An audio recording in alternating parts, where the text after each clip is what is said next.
Alors, est-ce que le téléphone portable est néfaste pour notre nuque? Préjugé ou vérité? Alors, je vois un peu de tout.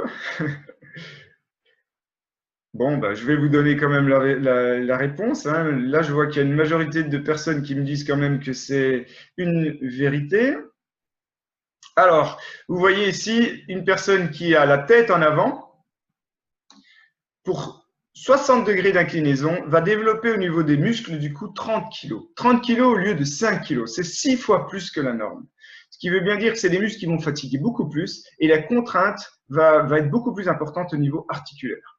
Donc évidemment, porter un téléphone en main comme ça en continu n'est pas la bonne chose. Pourtant, c'est ce qu'on fait quasiment tous, hein. Et en journée, vous regardez les gens à l'extérieur, les enfants, bon, bah, c'est un peu pareil.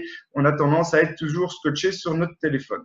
Mais lire n'est pas beaucoup mieux. Regardez les postures, hein, on va dire un intellectuel, c'est mieux, il lit, c'est pas bon les téléphones, mais avoir la tête toujours penchée en avant n'est pas une bonne chose. Donc il faut aussi adopter des bonnes postures pour lire.